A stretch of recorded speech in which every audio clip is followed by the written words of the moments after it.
50వ కీర్తనలో దేవాది దేవుడైన యెహోవా ఆజ్ఞ ఇచ్చుచున్నాడు. తూర్పు దిక్కు మొదలుకొని పడమటి దిక్కు వరకు భూనివాసులను రమ్మని ఆయన పిలుచుచున్నాడు. పరిపూర్ణ సౌందర్యము గల సియోన్లో నుండి దేవుడు ప్రకాశించున్నాడు. మన దేవుడు వేం చేయుచున్నాడు, ఆయన మౌనముగా ఉండడు. ఆయన ముందర అగ్ని మండుచున్నది, ఆయన చుట్టూ ప్రచండ వాయువు విసరుచున్నది. ఆయన తన ప్రజలకు న్యాయం తీర్చుటకై బలి అర్పణ చేత నాతో నిబంధన చేసుకొనిన నా భక్తులను నా ఎదుకు సమకూర్చుడని మీది ఆకాశమును భూమిని పిలుచున్నాడు. దేవుడు తానే న్యాయకర్త అన్నాడు. ఆకాశం ఆయన నీతిని తెలియజేయుచుంది. ప్రభునందు ప్రియులారా, నీతిగల న్యాయాధిపతి త్వరగా రాబోతున్నాడని మనం అందరం నిరీక్షిస్తున్నాం. యేసుక్రీస్తు యొక్క రాకడ మన దినాలలో జరగబోతుందని మనం అపేక్షిస్తున్నాం. యేసుక్రీస్తు యొక్క రాకడను మనం త్వరపెడుతున్నాం. ఈ రోజు మాత్రం ఒక మంచి పని చేయండి అన్న. రిక్వెస్ట్ చేసిన వాళ్ళు తప్ప మిగిలిన వాళ్ళందరిని వెయిటింగ్ రూమ్ లో పెట్టండి. వీడియోస్ ఆన్ చేసుకోకపోతే మంచి వర్తమానం ఆడియోస్ పెట్టకండి. ఎవరైతే వెళ్ళిపోయారో వాళ్ళకి పెట్టకండి. 50వ కీర్తనలో మనం చదివిన వాక్యంలో ఆసాపు కీర్తన. ఆసాపు అంటే మనం చెప్పుకున్నట్లుగా గ్యాదరింగ్. సో ప్రభు కూడా ఏం చేస్తున్నాడు? He's gathering. 3వ వచనంలో చూస్తున్నాం, భూనివాసులను ఆయన రమ్మని పిలుస్తున్నాడు. 4-5 వచనాల్లో నా భక్తులను సమకూర్చుడి అని చెప్తున్నాడు. దేని కొరకు ఇదంతా? ఇదంతా ఎందుకు కొరకు అంటే న్యాయం జరగబోతుంది. ఆయన తీర్పు తీర్చడానికి రాబోతున్నాడు. మనము తీర్పును తప్పించుకున్నామనే తీర్పు వేరు, మనకు సంభవించబోయే తీర్పు వేరు. యోహాను సువార్త 5:24లో మనం తప్పించుకున్న తీర్పు ఏంటంటే, నిన్న మనం కాకినాడలో విన్నట్లుగా మరణములో నుండి జీవములోనికి దాటిన వారు తీర్పులోనికి రారు అని అక్కడ చెప్పిన వచనం యొక్క అర్థం ఏంటంటే, మరణంలో నుండి జీవంలోనికి దాటామంటే మనం క్రీస్తుతో కూడా లేపబడ్డాం. రోమా 4:25లో క్రీస్తుతో కూడా లేపబడ్డామంటే నీతిమంతులుగా తీర్చబడ్డాం. దీనినే తీర్పులోనికి రాకపోవటం అన్నాడు. అంటే అనీతిమంతులమనే తీర్పులోనికి మనం రాం. తిమోతికి వ్రాసిన మొదటి పత్రికలో పౌలు గారు దైవభక్తిని గుర్చిన మర్మము గొప్పదై ఉన్నదని చెప్తూ 16వ వచనంలో చెప్పారు. 3వ అధ్యాయం తిమోతి పత్రికలో, మొదటి పత్రికలో, నీతి పరుడని తీర్పు పొందెను, సశరీరుడుగా ప్రత్యక్షుడయ్యను, ఆత్మ విషయమున నీతిపరుడని తీర్పు పొందాను. కాబట్టి మనం అందరము ఆత్మ విషయమున నీతిపరులని తీర్పు పొందాం. ఎందుకంటే మనం క్రీస్తుతో కూడా లేచాం. కానీ మరి ఒక తీర్పు జరగబోతుంది ఇప్పుడు. ఆ తీర్పు దేనికి జరగబోతుందంటే, నేను చేసిన పనికి నీవు చేసిన పనికి తీర్పు. గమనించారా? ఈ తీర్పు ఎలా జరగబోతుందంట? న్యాయముగా. అందుకనే మనం ఇక్కడ ఒక మాట చదువుతున్నాం, పక్షపాతం లేకుండా అన్నాడు. పేతురు రాసిన మొదటి పత్రిక 1:14-17లో పక్షపాతం లేకుండా క్రియలను బట్టి తీర్పు జరగబోతుంది. ఆ క్రియలు కూడా ఎవరు చేయగలరు అంటే, అక్కడ చెప్పాడు, పరిశుద్ధ ప్రవర్తన గలవారు.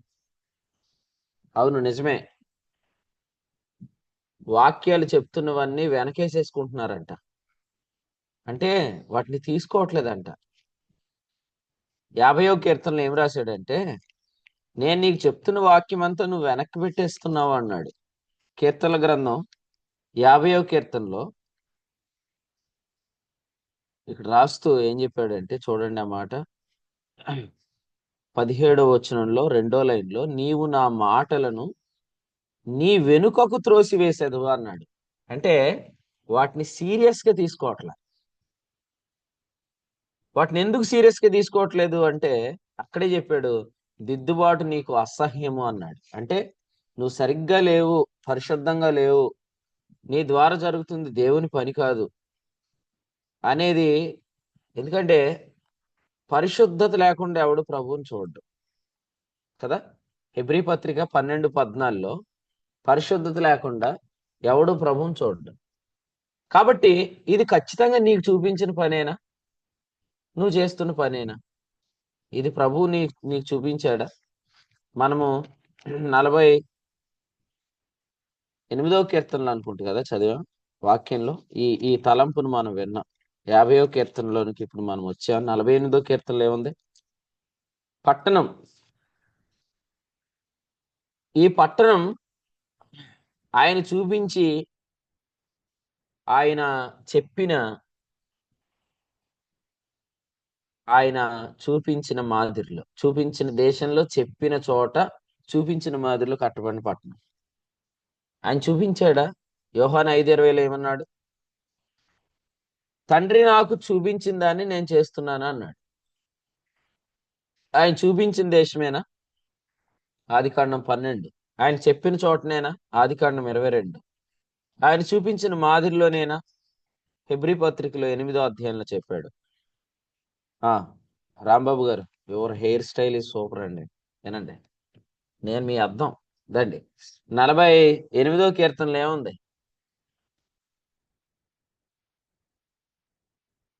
చాలాసేపటికి వీడియో ఆన్ చేసుకున్నారు మీరు. ఈయనకు పాట ఇవ్వండి. పాట ఎత్తలేదు మీరు ఈయనకి. మీరు పాట ఎత్తే 5 గంటలు జాయిన్ అవుతాడు. పాట ఇవ్వట్లేదు కాబట్టి 6 గంటలకు వస్తున్నాడు కాలేబు గారు. లేదండి,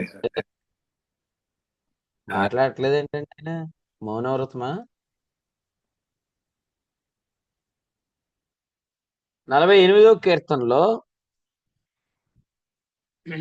పట్టణం చూపించిన చోట, చెప్పినట్టుగా, చూపించిన మాదిరిలో చేయడానికి జాగ్రత్త పడమన్నాడు కదా. ఇప్పుడు మీరు ఆలోచన చేయండి. పని చేస్తున్నాం కానీ, మనం ఏదో కడుతున్నాం కానీ, ఇది ఆయన చూపించిన మాదిరిలో జరుగుతుందా? చెప్పిన చోట జరుగుతుందా? ఆయనే చూపించాడా? వాస్తవం ఏంటంటే, నేను లాస్ట్ ఇయర్ థీమ్ ఏం పెట్టుకున్నామంటే, చర్చిలో ప్రభు ఇచ్చిన, మన పరిచర్లు ఇచ్చిన ఆలోచన ఏంటంటే, ఆదికాండం 6వ అధ్యాయంలో నోవాహు ఓడను నిర్మించాడు. ఈ ఓడను నిర్మించిన నోవాహు దినాలలో ఊహంతయు కేవలం చెడ్డదని రాశాడు. అంటే మన యొక్క తలంపులలోని ఊహ పరిశుద్ధంగా లేకపోతే అసలు ప్రభు మనకి చేయవలసిన పనిని, ప్రత్యక్షతను ఎట్లేస్తాడు? మనం పాట పాడటం కాదు, ఈ పాట పాడమని ప్రభు చెప్పాలి.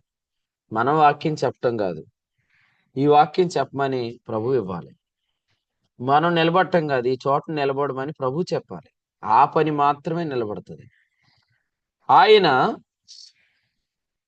పరిశుద్ధత విషయంలో నిందేయటానికి రాబోతున్నాడు అనే మాట తెస్సలోనికైలకు రాసిన మొదటి పత్రికలో 3వ అధ్యాయం 12లో ఏం చెప్పాడంటే, పరిశుద్ధత విషయమై అనింద్యమైనవిగా ఆయన స్థిరపరచాలంటే ఆయన పరిశుద్ధులందరితో వచ్చినప్పుడు మరి మీరు అభివృద్ధి చెంది ఉండాలన్నాడు. అభివృద్ధి చెందకపోతే మన పని ఆ నిన్న మనం విన్నట్లుగా యాడింగ్ లో లేనట్లయితే అది మన పరిశుద్ధత మీద నిందపడే అవకాశం ఉంది. నువ్వు పరిశుద్ధంగా లేవు కాబట్టి నేను నీకు చూపించలేదు, నేను నీకు చూపించలేదు కాబట్టి నువ్వు చేయలేదు అంటాడు. నువ్వు చూసింది చేయొద్దు, నువ్వు అనుకున్నది చేయొద్దు, ఆయన నీకు చూపిస్తాడు. ఎప్పుడు చూపిస్తాడు? పరిశుద్ధత లేకుండా ఎవడును ప్రభువును చూడడు. మరి మీరు హెబ్రీ పత్రిక 12వ అధ్యాయం గమనించారా?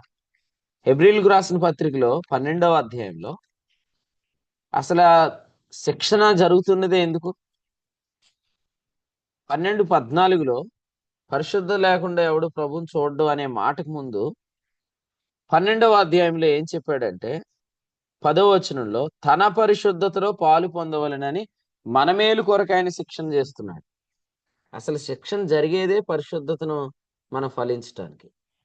ఎందుకంటే ఇది లేకపోతే మనం ప్రభువుని చూడం. మరి మనమందరం కలిసి దేవుని పని చేస్తున్నాం. ఇందాకే సతీష్ అన్న హైదరాబాద్ నాయకులుగా అక్కడ జరిగే పరిచయ వివరాలు చెప్పారు. ప్రకటన గ్రంథం 14వ అధ్యాయంలో మనమందరం కలిసి సియోను పర్వతం మీద నిలబడి ఉన్నాం. సియోను గురించి ఏం రాశాడు? పరిపూర్ణ సౌందర్యము గల సియోను. మరి సియోను పర్వతం మీద నిలబడిన ఈ టీం వర్క్ ఇదంతా. ఇది ఇండివిజువల్ వర్క్ కాదు, ఇది టీం వర్క్. మనమందరం ఒక టీంగా నిలబడ్డాం. మరి ఈ టీంగా నిలబడిన మనమందరం 5వ వచనంలో ఏమన్నాడు? వీరు అనింద్యులు అన్నాడు. అనింద్యులు అంటే అర్థం ఏంటంటే వారి పరిశుద్ధత విషయంలో నింద వేయటానికి అవకాశమే లేదు అని చెప్తున్నాడు. అందుకనే వీరి గురించి ఏం రాశాడంటే ప్రకటన గ్రంథంలో 17వ అధ్యాయం 13లో వీరు ఏకాభిప్రాయము గలవారై, ఎవరైతే యాంటీ క్రైస్ట్ తో ఏకీపిస్తున్నారో ఆ 10 మంది వారు మృగంతో కలిసి యుద్ధానికి వస్తున్నారు. 14వ వచనంలో సియోను పర్వతం మీద ఉన్నవారేమో గొర్రె పిల్లతో కలిసి యుద్ధానికి వెళ్తున్నారు. ఆ సందర్భంలో వీరి గురించి రాశాడు ఏమనంటే వీరు పిలువబడిన వారు, ఏర్పరచబడిన వారు, నమ్మకమైన వారు. మనం విన్నాం, పిలుపు ఉంది, ఏర్పాటు ఉంది, అయితే నిశ్చయం చేసుకోండి. ఎందుకంటే మన పిలుపుకు యోగ్యులుగా ఉండాలి. యోగ్యులు అంటే ఏంటి? నమ్మకమైన వారు. మన టీంలో నమ్మక ద్రోహులు ఉన్నారు. సో వాళ్ళు మీరు గుర్తుపట్టండి, వారిని మీరు తొలగించేసేయండి. వాళ్ళు మీరు తొలగించకపోతే మనం ఓడిపోతాం. ఎందుకంటే ఇక్కడ చెప్పాడు 14వ వచనంలో అన్నాడు, ఆ పిలువబడిన వారు, ఏర్పరచబడిన వారు, నమ్మకమైన వారు. దావీదుతున్న వారి గురించి అక్కడున్న యాజకుడు అడుగుతున్నాడు అనమాట, వీళ్ళు పవిత్రులేనా అని అంటే ఎస్, వీరి వస్త్రములు పవిత్రమైనవే అని చెప్పాడు. ఈరోజు మరి ఇందాక చాలాసార్లు మన ప్రియులు ప్రదీప్ అని ప్రార్థన చేశాడు, సూడో గ్రేస్ అంటే ఇందాక ఫస్ట్ ప్రేయర్ ఆనందాన్ని కూడా చేశాడు, ట్రూ గ్రేస్, ట్రూ బెంజమిన్ అని చేశాడు. మరి ట్రూ బెంజమిన్ కాని వాళ్ళు ఎవరైనా మనలో ఉన్నారా? కృప అంటే కామాతురత్వమునకు దుర్వినియోగపరుచుకునే వారు ఉన్నారా? మరి వారిని గుర్తుపట్టండి, ఎందుకంటే వారి వస్త్రముల మీద డాగు ఉంది. వారిని మన టీంలో ఎంత మాత్రం కూడా మనం వెంట పెట్టుకొని వెళ్ళకూడదు. యోదావు రాసిన పత్రికలో 23వ వచనం ప్రకారం ఎవరైతే దాన్ని అసహ్యించుకుంటున్నారో, భయముతో ఉంటున్నారో, దేవుని భయంతో ఉంటున్నారో, ఆ టీం వర్క్ మాత్రమే గెలుస్తుంది. కాబట్టి మన టీం గెలవాలంటే పిలువబడిన వారు, ఏర్పరచబడిన వారు, నమ్మకమైన వారుగా ఉండాలి. ఈ రోజు నేను చెప్తున్న వాక్యాన్ని వెనక్కి త్రోసేసుకుంటున్న వారులారా, మీకు దిద్దుబాటు అసహ్యం. You are not taking the word as serious. వాక్యాన్ని చాలా సార్లు ఏమనుకుంటారంటే ఇది దేవుని వాక్యమే అనుకుంటారు, ఎప్పుడు అది ఆదరణగా ఉంటే. అదే వాక్యం హెచ్చరికగా వస్తే మాత్రం పౌలు గారిని ఏమంటున్నారంటే ఇది నీ వాక్యమే అని అంటున్నారు. పౌలు అన్నాడు 4వ అధ్యాయం తెస్సలోనిక మొదటి పత్రికలో, పరిశుద్ధంగా ఉండండి రా బాబు, జారత్వానికి దూరంగా ఉండండి, ఘటాన్ని కాపాడుకోండి అని నేను చెప్తుంటుంటే మీరు ఇది నా వాక్యమే అని చెప్తే 8వ వచనం, మీరు ఉపేక్షిస్తుంది మనుషుని కాదు పరిశుద్ధాత్మని ఉపేక్షిస్తున్నారు, లేదా పరిశుద్ధాత్మని అనుగ్రహించిన దేవుణ్ణి ఉపేక్షిస్తున్నారు. పౌలు గారు ఏమడిగారు? అసలు నా యందు పలుకుచున్నది వాక్శక్తి కాదని మీకు డౌటా అని అడిగాడు. ఎక్కడ? కొరింథీయులకు రాసిన మొదటి పత్రికలో 16వ అధ్యాయంలో మనం చూస్తున్నప్పుడు అక్కడ ఏమనుందంటే క్రీస్తు నా యందు పలుకుచున్నాడని. కొరింథీయులకు రాసిన 2వ పత్రికలో, క్షమించండి 13వ అధ్యాయంలో క్రీస్తు నా యందు పలుకుచున్నాడని రుజువు కోరుతున్నారా? 13:3 కొరింథీ 2వ పత్రిక 13:3. అంటే అసలు ఈ తలంపు, లేకపోతే ఈ గద్దింపు, లేకపోతే ఈ హెచ్చరిక ఇది పరిశుద్ధాత్ముడు ఇచ్చాడని అనుకోవట్లేదు. ఎందుకు? ఇది ఒక మనుషుడే మాట్లాడుతున్నాడని నువ్వు వాక్యాన్ని వెనక్కేసేస్తున్నావు ఎందుకు? అట్లే ఇప్పుడు వెనక్కేసేస్తావు, రేపు పొద్దుట ఆయన ఎలా వస్తున్నాడంట? ఆయన ముందర అగ్ని, ఆయన చుట్టూ వాయువు అంట. వాయువు ఎందుకు? అసలు గాలి ఎందుకు? గాలి ఎందుకంటే గాలి చేత ఆయన బూడిద అంతటిని కూడా మొత్తం తొలగిస్తాడు. ముందేం చేస్తాడు? అగ్ని చేత దాన్ని అంతటిని కాల్చేస్తాడు. అందుకనే పని అంతా పరీక్షించబడుతుంది అనేది మనం మర్చిపోవద్దు. మనం చేస్తున్న పని అంతా పరీక్షించబడుతుంది. పరీక్షించబడిన పని అంతా కాలిపోయిన తర్వాత అదంతా వాయువు చేత అదంతా కూడా విసిరివేయబడుతుంది. అందుచేత హెబ్రీ పత్రికలో 12వ అధ్యాయం ఆఖరి వచనంలో ఉంది, మన దేవుడు ఏమై ఉన్నాడు? దహించు అగ్ని అయి ఉన్నాడు. అందుకని ఏం చేయాలా? ప్రీతికరమైన సేవ చేద్దాం. ప్రీతికరమైన సేవ. ప్రీతికరమైన సేవ అంటే మీకు నచ్చింది ప్రీతికరమైనది కాదు, ఆయన కోరిందే ప్రీతికరమైనది. ఆయన ఏం కోరుకున్నాడో అదే మనం చేద్దాం. ఆయన ఎక్కడ చేయమన్నాడో అక్కడే చేద్దాం. ఆయన ఏం చూపించాడో అదే చేద్దాం. ఆయన చెయ్యమన్న మాదిరిలో జాగ్రత్తగా చేయడానికి జాగ్రత్త పడదాం. హెబ్రీ పత్రిక 12వ అధ్యాయం ప్రకారం ఆయన ప్రీతికరమైన సేవ చేయండి, లేకపోతే అంత కాలిపోద్దని చెప్పాడు కదా. ఇప్పుడు ఆయన చూపించిన పనే చేయాలంటే మనం ఖచ్చితంగా ఏం ప్రాక్టీస్ చేయాలి? 14 వచనం, పరిశుద్ధత కలిగి ఉండాలి. పరిశుద్ధత లేకుండా ఎవడు నువ్వు ప్రభువును చూడడు. మీరు ప్రభువును చూడకుండా, ఆయన ఈ మోడల్ మీకు ఇవ్వకుండా, ఈ డిజైన్ ఇవ్వకుండా మీరు చేసేది మునిగిపోతుంది. మరి ఓడ ఎందుకు మునిగిపోలేదు? దాని కొలతలు ప్రభు ఇచ్చాడు. ఓడ ఎందుకు మునిగిపోలేదంటే దాని కొలతలు ప్రభు ఇచ్చాడు. మేఘం మీద, మందిరం మీద మేఘం ఎందుకు నిలిచింది? దాని కట్టడలు ప్రభువే చెప్పాడు. మోషేకి చెప్పాడు, నోవహుకు చెప్పాడు. ప్రభు ఏం చెప్తున్నాడో వినే అంత పరిశుద్ధంగా ఆ దృశ్యం క్లియర్ గా, ఆ మెసేజ్ క్లియర్ గా, ఆ పిక్చర్ క్లియర్ గా, ఆ విజన్ క్లియర్ గా చూసి చెప్పాలి. సో అంత క్లియర్ ఇమేజ్ మన హృదయంలో పడాలంటే మనం పరిశుద్ధతను ఫలించాలి. ఇప్పుడు పరిశుద్ధతను ఆయన డిమాండ్ చేయట్లేదు. పరిశుద్ధత ఏంటి చెప్పండి? 12వ అధ్యాయం హెబ్రీ పత్రికలో పరిశుద్ధతను ఏమని రాశాడు? 11వ వచనం, ఫలము అని రాశాడు. మీరు చదవండి. ఫలము. ఫలం అంటే అర్థం ఏంటి? అది ఇచ్చేది ఆయనే. కాకపోతే మరి ఎందుకు పరిశుద్ధత లేకపోతే మీరు నన్ను చూడరు, రేపు నేను వచ్చినప్పుడు మీ పని విషయంలో పరిశుద్ధత లేకుండా ఉన్నారని నిందవేస్తాను అని భయపెడుతున్నట్టుగా ఎందుకు ఉంది అని అంటే, ఇది భయపెట్టడం కాదు. మనం పరిశుద్ధంగా ఉన్నా పర్లేదు, లేకపోయినా పర్లేదు అని చెప్తున్న వాళ్ళు ఉన్నారు కాబట్టి.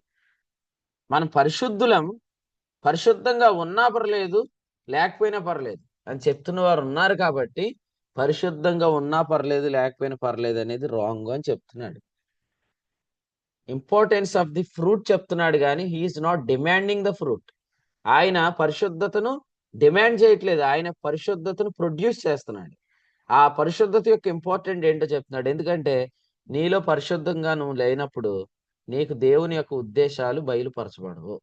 దేవుని యొక్క ఉద్దేశాలు బయలుపరచబడకుండా నువ్వు చేసే పని నేను చూపించిన పని కాదు, నేను చెప్పింది కాదు, నేను చెప్పినట్టు కాదు అంటున్నాడు. అట్లాగ చేయని ప్రతి పని కాలిపోతుంది. అందుకనే నేను తప్పుడు దృశ్యాలు చూసినా, తప్పుడు ఆలోచనలు ఆలోచించినా నేను పరిశుద్ధుడినే అని అనుకోవద్దు. ఆ లెక్కన మనం పరిశుద్ధులమే, యేసుప్రభు రక్తాన్ని బట్టి పరిశుద్ధులమా? సో నేను యేసుప్రభు రక్తాన్ని బట్టి పరిశుద్ధుడిని. ఎందుకు పరిశుద్ధుడిని? మళ్ళీ ఇప్పుడు మాట్లాడండి. ఎందుకు పరిశుద్ధుడిని? పరిశుద్ధంగా ఉండటానికి పరిశుద్ధుడిని. లేవీ కాండంలో రాసిన దానికి, కొరింథీ పత్రికలో రాసిన దానికి చాలా తేడా ఉంది. లేవీ కాండంలో రాసింది పేతురు ఏం చెప్పాడు? నేను పరిశుద్ధుడినై ఉన్నాను కనుక మీరు పరిశుద్ధులుగా ఉండండి అని చెప్పాడు. పేతురు పత్రిక లేవీ కాండంలోని మాట ఇక్కడ రాశాడు. 1వ అధ్యాయం పేతురు పత్రికలో నేను పరిశుద్ధుడినై ఉన్నాను కనుక మీరు పరిశుద్ధులుగా ఉండండి 14 వచ్చి. కానీ కొరింథీ పత్రికలో ఏం రాశాడు? మీరు పరిశుద్ధులు గనుక పరిశుద్ధంగా ఉండండి. ఎస్, దేవుడు ఎంత పరిశుద్ధుడో అంత పరిశుద్ధతను మనకి ఇచ్చాడు. మరి పేతురు ఈ విషయం రాయలేదా? రాశాడు. ఎక్కడ రాశాడు? 1వ అధ్యాయము 1వ వచనంలోనే రాశాడు, ఆత్మ వలని పరిశుద్ధత పొందిన వారై. కాబట్టి మనం అందరం పరిశుద్ధులం. ఎలా ఉండటానికి పిలువబడ్డాం? పరిశుద్ధులుగా ఉండటానికి పిలువబడ్డాం. నువ్వు పరిశుద్ధంగా లేవని నీ మీద నింద వేయకూడదా? చెప్పండి. నేను నిందేస్తే మీరు ఊరుకుంటారా? నేను నిందేశాను అనుకోండి మీ మీద, మీరు ఊరుకుంటారా? వాక్యాన్ని వెనక్కేసేస్తారా? ఎవరు వేసేస్తున్నారు వెనక్కి వాక్యాన్ని? పరిశుద్ధంగా నువ్వు లేవు, ఎందుకంటే నీ నీ ద్వారా దేవుని పని జరగట్లేదు. పరిశుద్ధంగా ఉంటే ప్రభు నీకు తన కార్యాలు చూపించడా? చూపిస్తే నువ్వు ఆ కార్యాల ప్రకారమే నువ్వు చేస్తావు కదా అని ఒకవేళ నేను నింద వేసాను అనుకోండి, మీరేం చేస్తారు? దిద్దుబాటు అసహ్యమైన వాళ్ళందరూ వెనకకు త్రోసేస్తారు కదా. అయితే మీరు ఇక్కడ గమనించండి, 20వ వచనం చూడండి. నీ తల్లి కుమారుని మీద అపనిందలు మోపుచున్నావు అన్నాడు. అంటే నువ్వు పరిశుద్ధంగా లేవు, నీ ద్వారా దేవుని పని జరగట్లేదు, ప్రభు నీకేం కనుపరచట్లేదు, నువ్వు ఎందుకు పరిశుద్ధంగా ఉండటాన్ని ఎందుకు ప్రాక్టీస్ చేయట్లేదు నువ్వు అని అడిగామనుకోండి, అది అపనింద అనుకుంటున్నారు. అది అపనింద కాదు, అది ప్రభు వచ్చినప్పుడు కూడా వేసే నింద. అందుకని మనం అందరం ఆ తెస్సలోనికైలకు రాసిన 2వ పత్రిక 1వ అధ్యాయం 12వ వచనం గమనించాలి. ఇక్కడ ఏమనుందంటే, మీలో ఆలోచన కలగాలి, మీలో కార్యము కలగాలి అన్నాడు. కలగాలి వేరు, చేయటం వేరు. కలగాలంటే అర్థం ఏంటి? మీకు రెవల్యూషన్ గా ఆలోచన రావాలి. వస్తున్నాయా కార్యాలు? ఆలోచనకు వస్తున్నాయా? ఎస్, వస్తే అవి కాలిపోవు. వస్తాయి ఎప్పుడంటే నువ్వు పరిశుద్ధంగా ఉన్నప్పుడు వస్తాయి. అయితే పరిశుద్ధంగా నీవు ఉండటానికి కావలసిందంతా ప్రభు చేశాడు. ఈరోజు మనము వాక్యాన్ని మనం నమ్మగలిగితే, పరిశుద్ధంగా మనం ఉండగలిగితే ప్రభు నీకు ఆలోచన చెప్తాడు.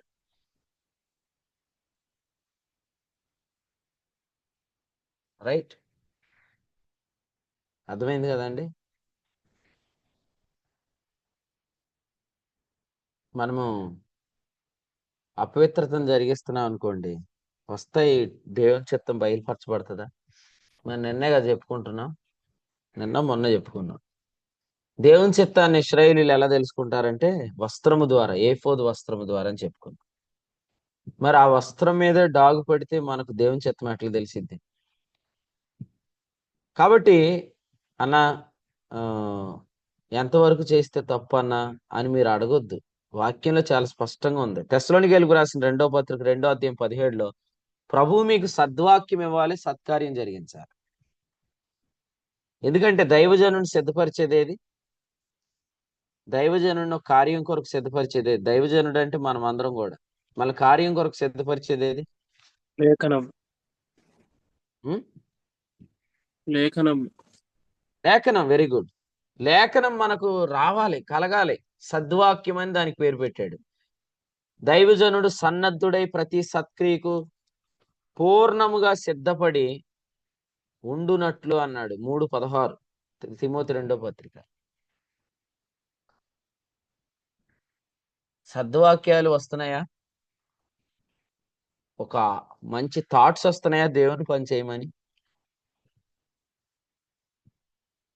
లేదన్నా జూమ్ వరకు జాయిన్ అవుతున్నాను, తర్వాత అంతా నా పని అంటావా? నీ పని అంతా రేపు కాలిపోతుంది బ్రదర్.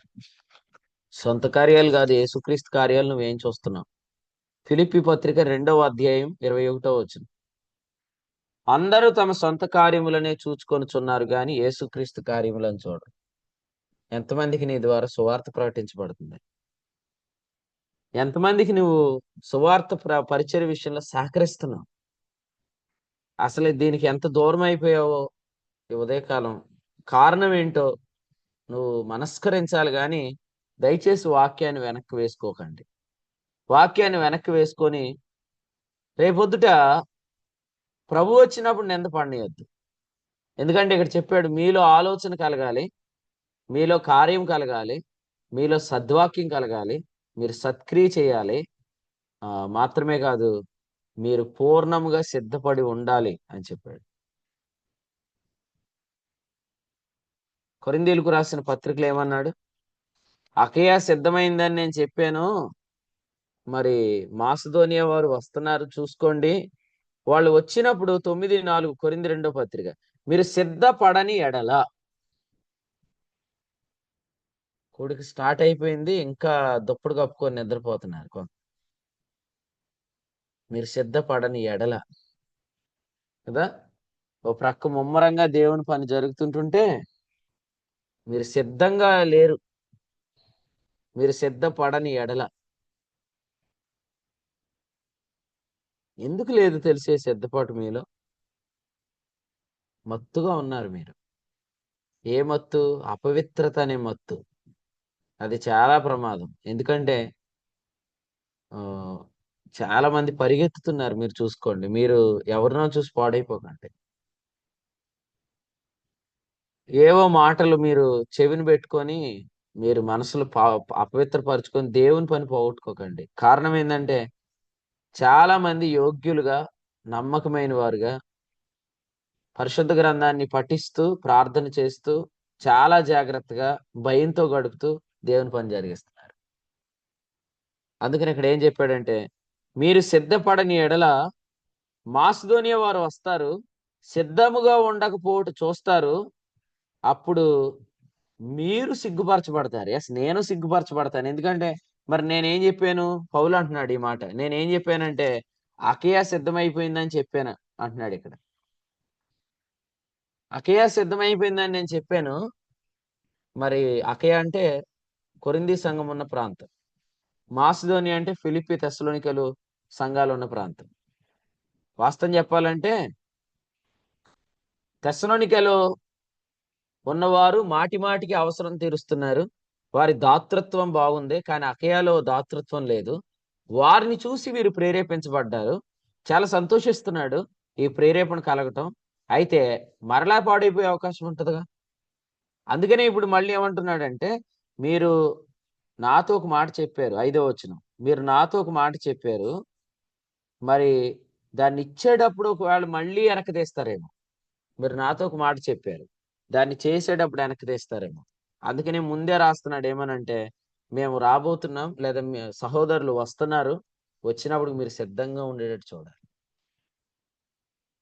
సడన్ గా హనోక్ గారు ప్రతి ఇంటికి విజిట్ చేశాడు అనుకోండి, ఇప్పుడు జూమ్ మీటింగ్ జరుగుతుంది, వీడియోలు ఆఫ్ చేసిన వాళ్ళు ఏం రీజన్ చెప్పారు? డ్యూటీ ఉంది, ఏదో చెప్పారు కదా. కరెక్ట్ గా వాళ్ళ దగ్గరికి వచ్చి చూసినప్పటికి వాళ్ళు మంచం మీద పడుకొని జూమ్ మీటింగ్ వింటున్నారే అనుకోండి, హనోక్ గారు చూశాడు, రేపు నుంచి జాయిన్ చేస్తాడా? చెప్పండి. పోనీ ఆయన కాదు, నేనే చూసాను, నేనే వచ్చాను మీ ఇంటికి. మీ ఇంటికి వచ్చినప్పుడు చక్కగా పక్కనేమో ఫోన్ పెట్టుకున్నారు, ఆడియో వస్తుంది, మీరు జాగ్రత్తగా యోనా యోనా చెప్పినట్టుగా ఓడ అమ్మరానికి వెళ్ళిపోయి నిద్రపోతున్నారు. రేపు నుంచి మిమ్మల్ని అలౌ చేస్తాము అంటే మేము చూస్తే అని మీరు అనుకుంటున్నారు, కానీ మరి ప్రభు చూడట్లేదా? అదే మర్చిపోతున్నారు మీరు. మీరు మర్చిపోయేది ఏంటంటే ఇది బర్నబాస్ అన్న వాక్యం, హనోక్ అన్న హెచ్చరిక అనుకుంటున్నారు, కానీ నీవు ఈ వాక్యాన్ని వెనక్కి వేసేస్తున్నావు అని చెప్తున్నాడు. అందుకనే ఏమని వెనక్కి వేస్తున్నావు అంటే, ఆదరణ వాక్యంగా వస్తేనేమో నన్ను ఉద్దేశించి ఎందుకు చెప్పారు అని అడగట్లేదు, హెచ్చరికగా వస్తే నన్ను ఉద్దేశించి ఎందుకు చెప్పారు అని అడుగుతున్నా. నీకు దిద్దుబాటు అసహ్యమైంది బ్రదర్, దిద్దుబాటు అసహ్యమైపోయింది. కానీ వినండి, మీరు సిద్ధంగా ఉన్నారా లేదనేది ప్రభు చూస్తున్నాడు. దైవజనుడు సన్నద్ధుడై మనకి ఎప్పుడు కూడా వాక్యం వస్తే గాని మనసులు సిద్ధపడవండి. ఎందుకంటే ఇదే కొరింథీయులకు రాసిన మొదటి పత్రికలో అపోల్లోను గూర్చి నేను ఏం చెప్పాలనుకుంటున్నానంటే, అతన్ని వెళ్ళమని నేను చాలా బ్రతిమాలాను, కానీ అతడు ఇప్పుడు కాదంటున్నాడు, వీలైనప్పుడు వస్తాడంట. 12వ వచనంలో చెప్పాడు. కారణం ఏంటంటే కొరింథీ మొదటి పత్రిక 16:12లో అతనికి మనస్సు లేదు అనే మాట అక్కడ రాశాడు. అంటే ఇప్పుడు ఏదైనా పని చేయాలంటే ఏముండాలి? మనస్సు ఉండాలి. మరి మనసును సిద్ధపరిచేది ఏది? దేవుని వాక్యమే. వాక్యాలు మనకు రాకపోతే మనసులు సిద్ధంగా, మనసులు అపవిత్రం అయిపోతే దేవుని పని మీద అంత ఆసక్తి ఉండదు. మీరు ఏవేవో ఊహించేసుకుంటున్నారు, కానీ ప్రభు మహాకృపను బట్టి మేము పరిగెడతానే ఉన్నాం. మేమే కాదు, మాకంటే ముందు యోగ్యులుగా ఉన్న వాళ్ళు పరిగెడతానే ఉన్నారు. ఎందుకు ఎంత పరుగు చెప్పండి? అవసరమా? ఓ జూమ్ మీటింగ్లు, ప్రతి చోట మీటింగ్స్, పరుగులే పరుగులు పెడతా ఉన్నారు. అది ఇంత అవసరమా? అవసరమే. రేపు పొద్దుట మనం క్రీస్తు న్యాయపీఠం ఎదుట అనేక పట్టణాలు కూర్చుకోవాలి, పెద్ద బహుమానమే పొందుకోవాలి. ఎందుకంటే 1000 ఏండ్ల పరిపాలన, జనుల మీద అధికారం ఇస్తానని చెప్పాడు. ఆ అధికారం కావాలంటే మనం ఇప్పుడు సంపాదించుకున్నవి ఏవి కూడా రేపు పొద్దున క్రీస్తు న్యాయపీఠం దగ్గర మనం చెప్పుకోవడానికి ఉండదు. నేను సోమవారం ఖాళీ లేని ప్రభా, మరి నేను బట్టలు ఆరేసుకున్నాను ప్రభా, మరి బట్టలు పెట్టుకున్నాను నాయన, లేకపోతే నేను ప్రోగ్రామ్ పెట్టుకున్నాను నాయన, లేకపోతే నాకు ఫంక్షన్కి వెళ్ళాను నాయన. నో, ఇవన్నీ రావు. నీ ద్వారా ఎంత పని జరిగిందో అదే వస్తుంది. తెలివైన వాళ్ళు ఏం చేస్తున్నారంటే పని అంతా వెనకాల పెట్టుకుంటున్నారు. తెలివి లేని వాళ్ళు అందరూ దేవుని మాటలు వెనక్కి తోసేసుకుంటున్నారు. ఈ హెచ్చరికను మీరు ఒకవేళ ఈ ఉదయకాలం మర్చిపోతున్నారేమో జ్ఞాపకం చేసుకోండి. ఎందుకంటే హెబ్రీయులకు రాసిన పత్రిక 12వ అధ్యాయంలో చెప్పినట్లుగా మరి ఇక్కడ చెప్పాడు ఏమనంటే, హెచ్చరికను మరుస్తున్నారు. 6వ వచనం, దిద్దుబాటు నీకు అసహ్యమైంది అన్నాడు. హెచ్చరికను నువ్వు మరుస్తున్నావు అని చెప్పాడు. ఎవరు మర్చిపోవద్దు. నేను చెప్పనా, రాత్రి చాలా తీవ్రమైన వర్షం పడింది. అసలు ఇశ్రాయేల్ అన్న ఒక్కడే రాజమండ్రి నుంచి బండి మీద అక్కడి నుంచి ఇక్కడ దాకా తడుచుకుంటూ వచ్చాడు మీటింగ్ అయ్యాక. మరి లైవ్ లో ఉన్నవాళ్ళు తెలివైన వాళ్ళు కాదా? లైవ్ లాంటి మీరు కాదు, దూరంగా ఉన్నవాళ్ళు కాదు, దగ్గర గుండి కూడా రారు కదా కొంతమంది. ఒండ్రాజవరం ఎక్కడ, రాజమండ్రి ఎక్కడ, ఏ మీటింగ్ మిస్ అవ్వరు వాళ్ళు. మరి రాత్రి జగన్నాథపురం స్థానిక సంఘానికి చెందిన యవనస్తులు అందరూ వచ్చారు. వాళ్ళు కూడా తడుచుకుంటానే వచ్చారు అక్కడి నుంచి.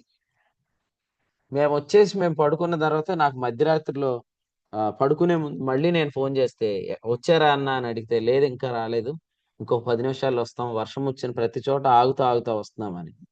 ఈ పని ఏది చెప్పండి, ఈ పని ఏది కాలిపోదు, ఈ ప్రయాస ఏమి వ్యర్థం కాదు. ఎందుకంటే ఆ మనం ఎన్నో కష్టాలు పడతాం, అవన్నీ లెక్కలోకి రావు. ప్రభు నిమిత్తం మీరు పొందిన పరిచర్య, ఆ ప్రయాస వ్యర్థం ఖచ్చితంగా కాదు. కాబట్టి చాలా ప్రాముఖ్యమైన సంగతి. నేను కూడా నిన్న రాజమండ్రిలో సహోదరుడు శ్రీని గారిని ఒక ప్రశ్న అడిగాను. అసలు ఇంతమందికి భోజనం చేయటమే కష్టం, వండటమే కష్టం, వాళ్ళకున్న ఆర్థిక పరిస్థితి స్తోమతను బట్టి. కానీ వాళ్ళు నిన్న అందరికి దమ్ బిర్యానీ వండి పెట్టారు. నేను మామూలుగా అడిగాను, ఏందన్నా ఉండే కొద్దీ తగ్గుతుంది అనుకుంటే ఇంకా పెంచుతున్నారేంటి అని అడిగాను. మాకు చాలా సంతోషంగా ఉందా అని చెప్పారు. మరి ప్రభునందు ఈ వారు చూపిన ప్రేమను మర్చుటకైనా అన్యాయస్తుడు ఖచ్చితంగా కాదు. సో దేవుని పని జరిగించేటప్పుడు కొంతమంది చాలా ఆసక్తిగా, చాలా వేగంగా చేస్తున్నారు పని. మరి మీరు చేస్తున్నారా? పరిచర్య అనే ప్రతిసారి వాయిదాలు వేస్తున్నారా? తర్వాత పెడతామండి మీటింగ్, తర్వాత చేస్తామండి పని అని, లేదా తర్వాత తర్వాత తర్వాత ఇస్తామండి అని మీరు వెనక్కేసేసుకుంటున్నారా? వేసుకోకండి. ఎందుకంటే ప్రభు పనిలో చాలా మంది యోగ్యులుగా, పరిశుద్ధతలో అనింద్యంగా ఉంటూ, అపవిత్రత జోలికి వెళ్లకుండా, ప్రత్యక్షతల కొరకు తమను తాము పాపం చేయకుండా జీవిస్తున్న వారు చాలా మంది ఉన్నారు. వారితో మీరు సాంగత్యం చేయండి. ఎందుకంటే ఇక్కడ 50వ కీర్తనలో ఏం చెప్పాడంటే, ఈ దిద్దుబాటు ఎవరికైతే అసహ్యమైందో వారందరూ కూడా ఏం చేస్తున్నారు ఇక్కడ చెప్పాడు. 50వ కీర్తనలో వాళ్ళ గురించి ఏం చెప్పాడంటే, వాళ్ళందరూ కూడా మరి వ్యభిచారులతో సాంగత్యం చేస్తున్నారంట. 18 వచ్చిన వ్యభిచారులతో సాంగత్యం ఏంటండి? పరిశుద్ధంగా ఉండకపోయినా పర్లేదు అని చెప్పే బోధకులతో అనే సహవాసంతో నీకు సాంగత్యం ఏంటి? ఇది ఎక్కడ రాశాడు ఈ మాట? కొరింథీయులకు రాసిన మొదటి పత్రిక 15వ అధ్యాయంలో రాశాడు. ఏమని రాశాడు? 10వ వచనంలో, నేను ఎక్కువగా అందరికంటే ప్రయాసపడుతున్నాను అన్నాడు. 58లో ఏమన్నాడు? ఈ ప్రయాస వ్యర్థం కాదన్నాడు. మాట్లాడుతూ మాట్లాడుతూ 33లో ఏమన్నాడు? దుష్ట సాంగత్యం మంచి నడవని చెరుపునన్నాడు. ఎందుకన్నాడు? 34, నీతి ప్రవర్తన గలవారే మేల్కొని పాపము చేయకండి. దేవుని గుర్చిన జ్ఞానం కొందరికి లేదు. అర్థమైందండి? ఎఫెసులో ఉన్న మృగాలు అని చెప్పాడు వీళ్ళ గురించి 32వ వచనం. ఎఫెసులో ఉన్న మృగాలు, మృగాలు అంటే ఎవరు? ఎఫెసులో ఉన్న మృగాలు ఏంటి? అపోస్తుల కార్యాలు 20వ అధ్యాయం 29, క్రూరమైన తోడేళ్లు. ఈ క్రూరమైన తోడేళ్లతో సాంగత్యం చేయొద్దు. జాను, నీకు కూడా చెప్తున్నాను, ప్రోగ్రామ్ వచ్చిన వెళ్ళకు, పోతైపోయిన డబ్బులు పాడైపోయావు ఆల్రెడీ. మొన్న వెళ్ళే చాలా వచ్చి కూర్చొని చాలాసేపు చెప్తున్నాడు. మైండ్లు పాడైపోతాయి, పని పోతుంది మీకు. దేవుని పనిని పాడు చేసి ఎవరితో కూడా సాంగత్యం చేస్తే మీ పని దెబ్బతినిద్ది అంతే. ఇక్కడ చెప్పాడు, వ్యభిచారులతో సాంగత్యం చేయొద్దు, దుష్ట సాంగత్యం చేయొద్దు. ఎందుకు దుష్ట సాంగత్యం చేయొద్దు అంటే, పాపము చేయొద్దు అనే బోధ లేని ఏ సహవాసం చేయొద్దు. పాపము చేయవద్దు అని చెప్పని ఏ గ్రేస్ డాక్టరీన్ వినొద్దు దయచేసి. ఎందుకంటే అవి క్రూరమైన తోడేళ్ళు. అవి ఎఫెసులో ఉన్నాయని చెప్పాడు. వాళ్ళకి దిద్దుబాటు అసహ్యం అని చెప్పాడు. చెప్పాడు లేదు? అపోస్తుల కార్యాలు 20వ అధ్యాయం 27లో ఏమని ఉంది? రాత్రి మనం విన్న వర్తమానం. ఎంతమంది వాక్యం లైవ్ వర్తమానాలు వినే చెవులు కలిగి ఉన్నారు? నేను వింటున్నానన్న ప్రతి వర్తమానం ప్రభుకు స్తోత్రం. వినే చెవి ఉందా మీకు? వాక్యం వినాలనిపిస్తుందా? పాడైందా మీ చెవి? మీ మనసులు పాడైనయా? వాక్యాలు వింటలేదు సరిగ్గా? తర్వాత ఏడుస్తారు, ఎందుకో నేను వాక్యం వినలేకపోతున్నాను ఈ మధ్యలో అని. తర్వాత బాధపడతారు. ఎందుకు పాడైపోతాయి తెలిసే వినే చెవులు? కారణం ఏంటంటే ఇక్కడ చెప్పాడు 15వ అధ్యాయంలో దుష్ట సాంగత్యం. స్పష్టంగా పౌలు గారు రాశాడు ఏమనంటే, అసలు పాపము చెయ్యవద్దు అని చెప్పని వాడికి తెలివి లేదు అన్నాడు. ఎందుకు తెలివి లేదంటే వాడు ఏం పోగొట్టుకుంటున్నాడు? 15వ అధ్యాయం 10వ వచనంలో నేను ఎక్కువగా ప్రయాసపడుతున్నానని అపోస్తులందరికంటే పౌలు అతిశయపట్ల చెక్ చేసుకుంటున్నాడు. నేను ఎంతవరకు పని చేస్తున్నాను మిగిలిన వారితో కంపేర్ చేస్తే. ఇప్పుడు ఆ ప్రయాస వ్యర్థం కాదని చెప్తున్నాడు. సో నేనేం చెప్తున్నానంటే, దుష్ట సాంగత్యం మంచి నడవని జరిపిద్ది. ఎందుకంటే వాళ్ళు అనుకుంటున్నారు రేపు చనిపోదాం కనుక తిందము త్రాగుదాము. పైన పౌలు గారు ఏమంటున్నారు? అసలు నాకు లాభం ఏంటి? మనం ఏ లాభాలు చూసుకోవాలి? దుర్నీతి వల్ల కలిగే బహుమానాలు చూసుకోకూడదు. మనం క్రీస్తు న్యాయపీఠం దగ్గర వచ్చే బహుమానం చూసుకోవాలి. ఆ బహుమానం కోసం మనం ఈ వ్యభిచారులతో సాంగత్యం చేయకూడదు. నీవు దొంగను చూచినప్పుడు వానితో ఏకీవిస్తున్నావంట అని ఇక్కడ రాశాడు. నీవు దొంగను చూచినప్పుడు వారితో ఏకీవిస్తున్నావు. చూడండి, ఈరోజు ఎంత దారుణం అంటే, కొంతమంది పని చేయకుండా ఇతరుల ప్రయాస ఫలములలో భాగస్తులు అనుకొని వారి పనిని దొంగిలిస్తున్నారు. వారితో మీరు ఏకీవిస్తారా? కొరింథీయులకు రాసిన పత్రికలో పౌలు గారు ఏమన్నారు? 2వ పత్రిక 10వ అధ్యాయం 15వ వచనంలో ఇతరుల ప్రయాస ఫలములలో భాగస్థులం అనుకొని వచ్చాం. ఆ సిగ్గుండాలి కదండి.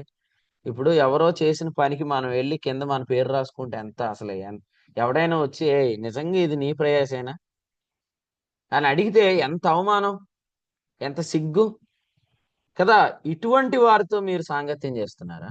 దొంగలు వెళ్ళు సొంతంగా కష్టపడలేక మరి వీరు చేస్తున్న పని ఏందంటే, ఎవరైనా కష్టపడి కట్టిన దాని దగ్గరికి వెళ్ళి కింద పేర్లు రాసుకుంటున్నారు. భానుశ్రీ అన్న హైదరాబాద్ లో నాగోల్ దగ్గర ఒక మందిరం చూపించాడు మాకు. అన్న మర్చిపోయాడేమో నాకు తెలియదు కానీ నాకు గుర్తుంది. చూశారన్న, ఇదంతా కట్టుకున్న వాళ్ళు వచ్చి ఈయన పేరు రాసుకున్నాడు మాకు. అంటే మీరు ఆలోచన చేయండి, దేవుని పని కష్టపడి వాళ్ళకి వచ్చిన దర్శనాన్ని బట్టి, వాళ్ళకి దేవుడిచ్చిన సద్వాక్యాన్ని బట్టి, వాళ్ళకు చూపించిన మాదిరిలో చేస్తున్నారు. నేను మళ్ళీ చెప్తాను, అసలే విశ్వాస సంబంధమైన దేవుని ఏర్పాటు అనే దర్శనం ఎవరిది? నీతిమంతుడు విశ్వాసం మూలంగా జీవించిన అనే ధన్యవచనం ఎవరిది?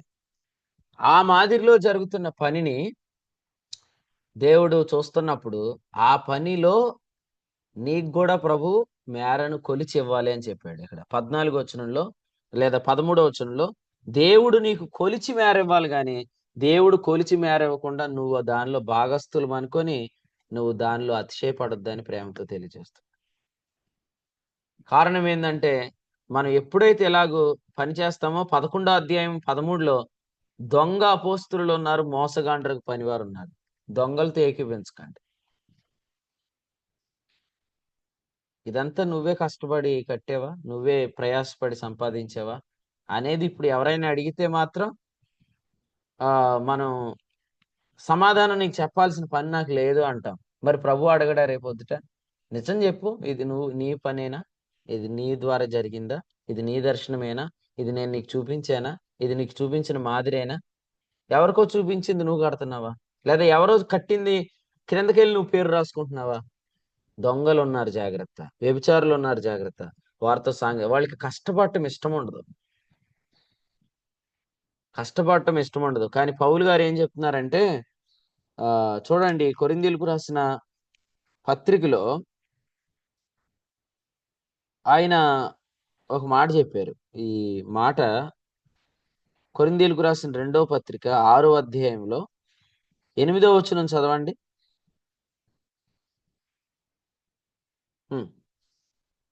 లేదా మొదటి పత్రికలో ఉందా మాట చదవండి. 4వ అధ్యాయం, కొరింథీయులకు రాసిన మొదటి పత్రిక 4వ అధ్యాయం 10వ వచనం, మేము క్రీస్తు నిమిత్తం వెర్రివారము, మీరేమో క్రీస్తునందు బుద్ధిమంతులు, మేము బలహీనులం, మీరు బలవంతులు, మీరు ఘనులు, మేము ఘనహీనులం. ఎందుకు ఈ మాట చెప్పాడంటే, చూడండి ఇక్కడ చెప్పాడు, ఈ గడియ వరకు ఆకలి దప్పులు గలవారం, దిగంబరులం, పిడిగుద్దులు తింటున్నాం, నిలువరమైన నివాసం లేకున్నాం, స్వహస్తములతో పనిచేసి కష్టపడుచున్నాం, నిందించబడి దీవించుచున్నాము, హింసించబడి ఓర్చుకొనుచున్నాము, దూషించబడి బతిమాలు కొనుచున్నాం. ఇక్కడ ఒక మాట చెప్పాడు, ఏమనంటే ఈ గడియ వరకు ఆకలి దప్పులు కదండి.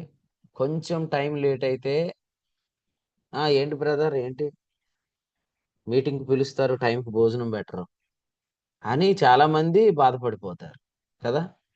మరి దేవుని పని నిమిత్తం వెళ్ళినప్పుడు ఎన్నిసార్లు ఆకలి దప్పులు, ఎన్నిసార్లు టైంకి పెట్టరు. మొన్నైతే ఆ, రాజేష్ గారి కుమారుడు గురించి మాట్లాడుతూ ఆ, తినట్లేదు అనమాట. ఆయనకి ముక్క ముక్క కావాలని అడుగుతున్నాడు, ఆయన తినట్లేదు, ముద్ద తినట్లేదు. అప్పుడు హనోక్ గారు చెప్పారనమాట, నీకు చింతపల్లి భోజనం కావాలా అని అడిగారు. చింతపల్లి భోజనం అంటే అడిగి భయం, ఎందుకంటే చింతపల్లి వస్తాను వస్తాను వస్తానని మాతో ఎగురుకుంటూ వచ్చాడు. అసలు ఆ ఫుడ్ తినలేక భయపడిపోయాడు అనమాట. మరి చింతపల్లి భోజనం కావాలని అడిగారు అంటే, ఇంత కష్టపడి ఆ ఆకలి దప్పులతో టైంకి తినకపోయినా ఇబ్బంది పడి పని చేసిన తర్వాత పని అంతా అయిపోయి వచ్చి కింద పేర్లు రాసుకుంటారు. పౌలు అంటున్నాడు, అందుకని మేము వెర్రోళ్ళం రా బాబు, మీరు బుద్ధిమంతులు అని చెప్పాడు. మేము క్రీస్తునందు వెర్రోళ్ళం, మీరు బుద్ధిమంతులు, మీరు తెలివైన వాళ్ళు. మరి ఎందుకంటే మేము స్వహస్తాలతో కష్టపడి పని చేసాం, మీరు వచ్చి కింద పేర్లు రాసుకుంటున్నారు. అదే చెప్పాడు. కాబట్టి ఆలోచన చేయండి, ఇటువంటి దొంగలతో సాంగత్యం చేస్తే మీరు దొంగ బుద్ధులే వచ్చేస్తాయి, మీరు కూడా కష్టపడటం ఇష్టపడరు.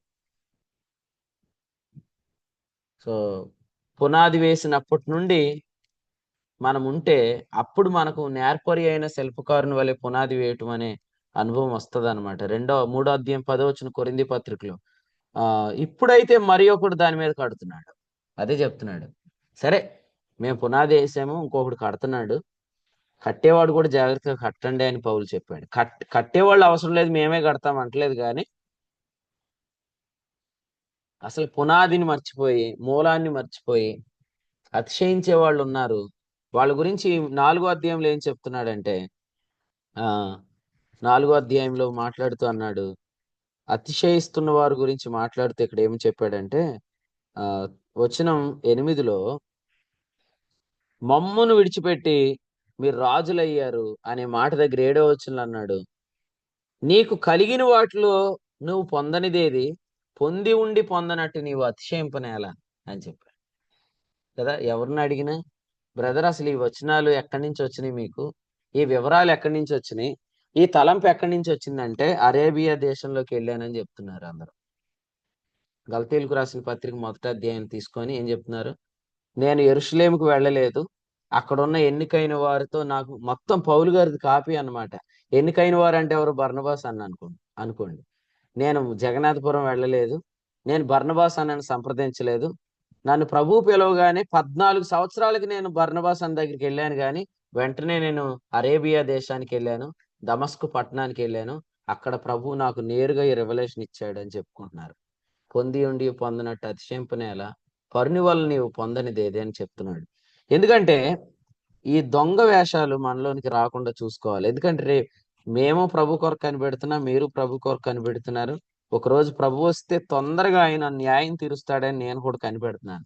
ఎందుకు కనిపెడుతున్నానంటే, అసలు ఎవరు ఎంతవరకు కష్టపడి పనిచేశారు, రేపొద్దుట ప్రభు ఖచ్చితంగా తీర్పు తీరుస్తాడు. అందుకనే ప్రేమతో ఈ ఉదయకాలం మీ అందరికి ఏం చెప్తున్నానంటే, సొంతంగా పని చేయండి దయచేసి. ఇతరులు చేసిన పనిలో భాగస్థులం అనుకోకండి. ఎందుకంటే రేపు క్రీస్తు న్యాయపీఠం దగ్గర మళ్ళీ ఒక అవకాశం ఇస్తాడు, ఒక వారం రోజులు, ఇంకో వారం రోజులు పనిచేసి రండి అని అవకాశం ఇస్తాడా? ఉందా ఇంకో ఛాన్స్? లేదు. అందుకనే తెలుసుకోండి, ప్రభు వచ్చే లోపే కష్టపడి పనిచేసే వాళ్ళందరినీ ముందు పెట్టుకోండి మీ జీవితంలో. వాళ్ళలా కష్టపడండి పునాది నుండి. మళ్ళీ చెప్తున్నాను, పునాది నుండి. అన్ని పరిచర్లు నల్లజర్ల పునాది నుండే స్టార్ట్ చేయబడింది. భీమవరంలో వాసన్న ఇంటి దగ్గర జరుగుతున్న పరిచర్య. ఆల్రెడీ కట్టబడిన సంఘంలో కాదు అది. అది క్రొత్త ప్రాంతంలో, అది పునాది నుండి స్టార్ట్ అయింది. ఒక దండగారి జగన్నాథపురం తీసేస్తే హైదరాబాద్ పునాది నుండి స్టార్ట్ అయింది, ఆదిలాబాద్ పునాది నుండి స్టార్ట్ అయింది. సో మీరు ఆలోచన చేయండి, బిగినింగ్ నుండి పని చేయాలి. ఇప్పుడు కాకినాడ కూడా పునాది నుండే స్టార్ట్ అవుతుంది. పునాది నుండి స్టార్ట్ చేయాలి. పునాది నుండి స్టార్ట్ చేస్తే కానుకలు వస్తాయా? స్వహస్తాలతో అక్కడ అక్కడ సంపాదించిన లేదా అక్కడ పొందుకున్నవన్నీ తెచ్చి ఒక చోట పెట్టాలి. ఇలా అనుకోవద్దు. ఆ ఏమి ఆశించాను, బోళ్ళంత ఆశ ఉంది ఇందులో. ఉచితంగా పని చేస్తే బోళ్ళంత ఆశ ఉంది. ఎందుకంటే రేపొద్దుట ప్రభు ఇచ్చే జీతం ఉంది. అందుకని ఖచ్చితంగా ఉచితంగా పనిచేసే అవకాశాలు ఉన్న చోట ఉచితంగా పనిచేసేయటమే.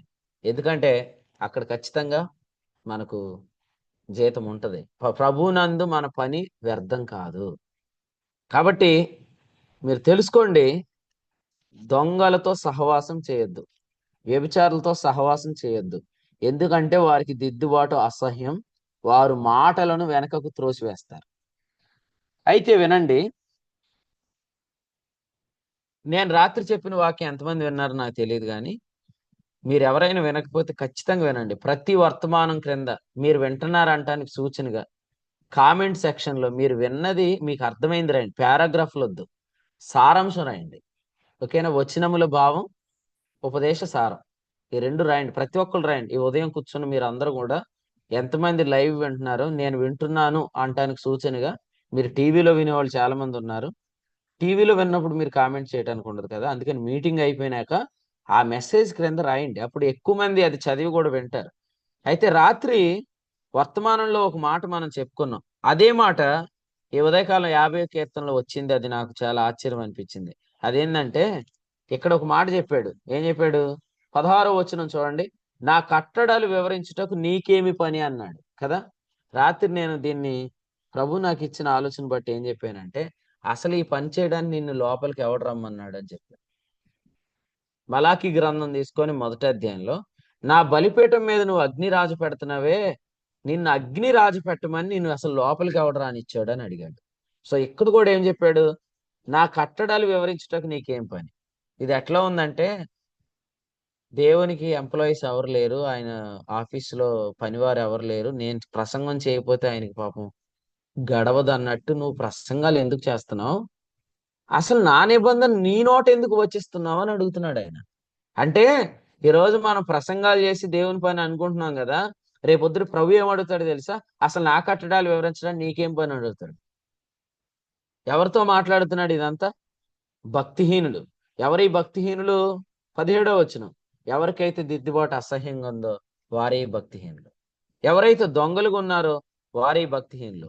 ఎవరైతే పాపం చెయ్యవద్దు అనే సంగతిని, ఒక్క నిమిషం, తమ్ముడు నేను జూమ్ మీటింగ్ లో ఉన్నా, చేశాను ప్రార్థన.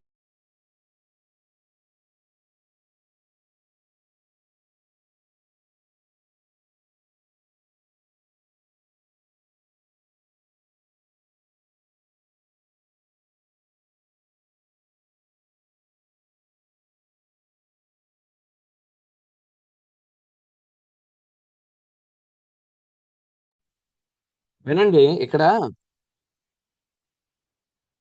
ఎవరికైతే మరి భక్తిహీనులుగా ఉన్నారు వాళ్ళతో చెప్తున్నాడు, అసలు నా కట్టడాలు వివరించుటకు నీకేం పని.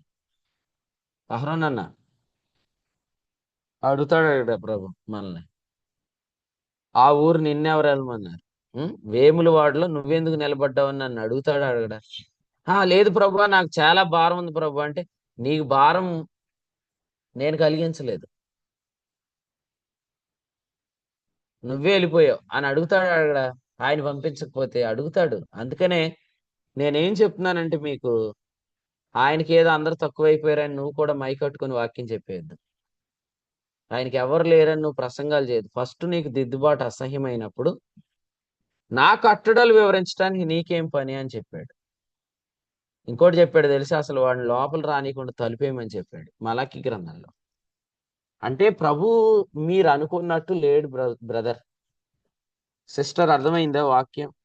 మనం అనుకున్నట్టు ప్రభు లేడు, ఆ మాట ఉందా ఈ కీర్తనలో? నా నోట పలుకుతుంది ప్రభువే అని మీకు అర్థం అవటానికి చెప్తున్నాను. ఈ ఉదయం చదివిన వాక్యంలో అటువంటి మాట ఉందా? నా మనం నిబంధన అనుకుంటున్నట్టు ప్రభు లేడని. ఆ నా నిబంధన నీ నోట వచ్చిందేమో. కాదు కాదు కాదు, ఈ మాట ఉంది, నేను చదివినట్టు గుర్తొచ్చింది ఇప్పుడు. ఏదంటే నీవు అనుకుంటున్నట్టు ప్రభు లేడు అని. 21. వచ్చిన 21 చదవండి.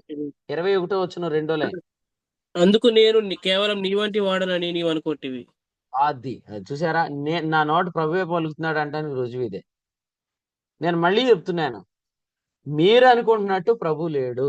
మీరు అనుకోవటం ఏంటంటే ఆ మైక్ పట్టుకొని ప్రసంగం చేసేస్తే దేవుని పని అనుకుంటున్న వాళ్ళు అందరికి నేను ఏం చెప్తున్నానంటే, నిన్నెవడు చెప్పమన్నాడు అని కూడా అడుగుతాడు రేపు పొద్దుట. చాలా విచిత్రం అయిపోయింది. నాకు తక్కువ అయిపోయారు అందరూ అని నువ్వు కూడా చెప్పేస్తున్నావా? దిద్దుబాటు అసహ్యమైన నీవు కూడా చెప్తున్నావా? నా సంగతులు వెనక్కు గెంటేసి నువ్వు కూడా చెప్తున్నావా? భక్తిహీనుడా, ఓ దొంగ, ఓ వ్యభిచారి, నువ్వు కూడా చెప్తున్నావా అని రేపు అడుగుతాడు ప్రభు. అందుకని అట్టి వారితో సాంగత్యం చేయొద్దు. ఉం? అర్థమైందా? అర్థం కావట్లేదు? అర్థమైతే ప్రభుకు స్తోత్రం చెప్పండి. కారణం ఏంటంటే, నేను నీ వంటి వాడనని నీవు అనుకొనిచున్నావు. ఉం? ఏం నాతాన్, ఎంతమంది ఉన్నా మాతో సాంగత్యం చేయరా నువ్వు? ఎవరెవరితోటో సాంగత్యం చేస్తాను. ఉం? మీటింగ్స్ అన్ని నువ్వు ఎవరితో తిరిగావు? నీ సాంగత్యం మాతో చేయి. నేను మంచి ఫ్రెండ్ కాదేంట్రా? నువ్వు నా రూమ్ లోకి వచ్చి నాతో పడుకోవచ్చు కదా, నా బెడ్ పక్కనే నాతో తిరుగు. సాంగత్యం విషయంలో జాగ్రత్తగా ఉండండి, అందరూ కూడా జాగ్రత్తగా ఉండండి. ఎందుకంటే ఈ వాక్యంలో స్పష్టంగా ఏముందంటే, వాక్యం చెప్తుంది ఏమనంటే, నేను కేవలము నీ వంటి వాడినని నువ్వు అనుకోవద్దు. ఎందుకు అనుకుంటున్నావు తెలుసా? 21, ఇట్టి పనులు నువ్వు చేసినా నేను మౌనంగా ఉంటున్నానని. మౌనంగా ఉండటం అంటే ఏంటి? నేరుగా ఆయన వచ్చి చెప్తేనే నేను చేసిన తప్పు అని నువ్వు ఒప్పుకుంటాను అంటున్నావు, అంతేనా? మరి ఆదరణ కూడా అలాగే అనుకోవచ్చు కదా, బ్రదర్ మీ ద్వారా దేవుడు చాలా అద్భుతంగా మాట్లాడి నా గుండెంతా ఆదరించాడయ్యా అని చెప్పినప్పుడేమో నేరుగా ప్రభు మాట్లాడక్కర్లేదు, సేవకుడి ద్వారా మాట్లాడాలి. హెచ్చరించినప్పుడు మాత్రం నువ్వు నా దగ్గరికి రావాలి, నా తలుపు తీసుకొని నా తల మీద నున్నగా రుద్దుతూ, ఒరే నువ్వు ఎందుకురా ఇంత పనికిమాలిన పని చేస్తున్నావు అని చెప్తే ఆ రోజు నేను మార్చుకుంటానంటావా?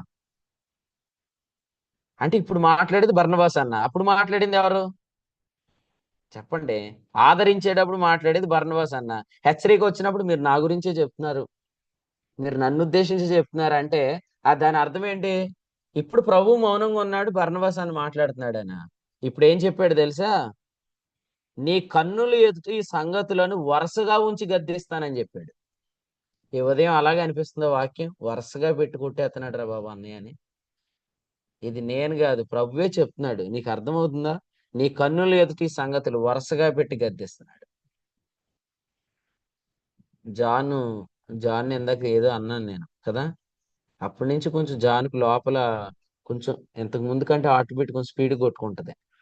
టెన్షన్గా ఉంటాడు. ఆ పక్కనే ఉన్నాడు నాకు. ఎవరో నాథన్, ఓపెన్ నెంబర్ 50, వీళ్ళిద్దరు పక్క పక్కనే ఉన్నారు. నాథన్ కూడా ఇప్పుడు ఏదో అన్నాను, నాథన్ ఇప్పుడు ఎక్కడికి వెళ్ళిపోయాడు? ఆ కాన్ఫరెన్స్ లో ఎవరితో తిరిగాడో అన్ని రీకలెక్ట్ చేసుకుంటాడు. అన్నయ్యకి ఏదో చెప్పాలి ఇప్పుడు. ఆ అన్న లేదన్నా సారీ అన్న అని చెప్పాలో లేదా ఏదో చెప్పాలి, ఈ ఆలోచనలో పడిపోతాడు. అలాగే మీలో కూర్చొని కొంతమంది ఈ వర్తమానం విని ఇబ్బంది పడతానే ఉంటారు. అయితే నేనేం చెప్తున్నానంటే, ప్రభువే చెప్పాడు ఏమనంటే, సంగతులన్నీ ఎదుట వరుసగా ఉంచి నేను గద్దిస్తానని చెప్పాడు. ఎట్లా ఉంటదండి? ఈ రోజు వాక్యం మాత్రం ఖచ్చితంగా ఆ బ్రదర్కి అనుకున్న వాళ్ళకి నవ్వు వస్తుంది, నాకే అనుకునే వాళ్ళకి నవ్వు రాదు. ఈ ఒక్కరోజు హనోక్ గారిని రిక్వెస్ట్ చేసి వీడియో ఆఫ్ చేసుకుంటానని ఉంటే బాగుండేది కదా అనుకుంటారు. ఎందుకు? అర్థమైంది మీకు?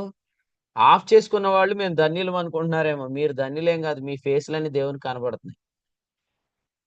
ఓహో, నువ్వు కూడా చూస్తున్నావు, నీకు కూడా ఆపుతామంటారేంటి వీడియో? ఆయనకి రిక్వెస్ట్ పెట్టండి, మిఖాయిల్ దూతకు చెప్పాలి అక్కడైతే. ఇక్కడ అనూప్ గారు చెప్పాలి, అక్కడ మైకేల్ చెప్పాలి. ఏమని చెప్పాలి? మైకేల్ గారు చెప్పండి దేవునికి, మేము ఈ రోజు వీడియో ఆఫ్ చేసుకుంటున్నాము అని చెప్తారా? మీ ముఖం ప్రభు చూస్తున్నాడు ఈ సమయంలో. చూస్తున్నాడు లేదా? ముఖం చూసిన ప్రభు ఏం చేస్తాడంట? మీ విశ్వాసమునున్న లోపము తీరుస్తాడు. శాంబాబాని ఎందుకు అలా డల్గా ఉన్నారు అని అడగటమే కాదంట, డల్గా ఉండటానికి గల కారణం ఏంటో కూడా తెలుసుకొని మీ లోపము తీరుస్తానని తెస్సలోనికీయులకు రాసిన మొదటి పత్రిక 3వ అధ్యాయములో వచనం 9లో చెప్పాడు. ముఖం చూసి లోపం తీర్చే దేవుడు, ఆంతర్యం చూసి మనతో మాట్లాడే దేవుడు. యోహాన్ 2:4 ఆయన హృదయం చూసి మాట్లాడేస్తాడు, ముఖం చూసి మాట్లాడేస్తాడు. కాబట్టి మీ ముఖాలు మీ హృదయాలు దేవునికి మరుగుగా లేవు. ప్రభుకు స్తోత్రం చెప్పండి. కాబట్టి ఆయన వరుసగా ఉండి గద్దిస్తాడు, అన్ని వరుస పెట్టి గద్దిస్తాడు. వింటున్నారా? ఒక్క మార్కులు చెప్తే సరిపోద్దా? మీరు రాసినవి కూడా చదివితే బాగుంటది రేపొద్దు క్రీస్తు నాయకుడి దగ్గర. బమ్మిడి రవీంద్ర గారు 100కి 90 మార్కులు అంటే సరిపోద్ది అన్నయ్య. మూర్తి గారు ఆదిలాబాద్ 100కి 98 మార్కులు అంటే చాలన్న, దేవునికి స్తోత్రం. కొంత మధుబాబు గారు జగన్నాథపురం 100కి 50 మార్కులు అంటే సరిపోయింది. అనకాపల్లి ప్రిన్స్ బాబు గారు 100కి 97 మార్క్స్ అంటే సరిపోద్ది. శ్యాము 100కి పెద్దాపురం పెద్దగా ఏమి రాలేదు అంటే సరిపోద్ది. కానీ అసలు నువ్వేమేమి రాసావు ఆ స్టోరీలన్నీ చదివితే కదా. కానీ ప్రభు అన్నాడు, నేను వరుసగా అన్ని చదివి గద్దిస్తాను అన్నాడు. కాబట్టి be ready for that day. నువ్వు దొంగగా చేసిన పనిని కింద నువ్వు పేర్లు రాసుకున్నవన్నీ ప్రభు వరుస పెట్టి గద్దిస్తాడు. సో స్వహస్తాలతో కష్టపడి పని చేయడాన్ని ప్రభు మనందరికీ నేర్పించును గాక.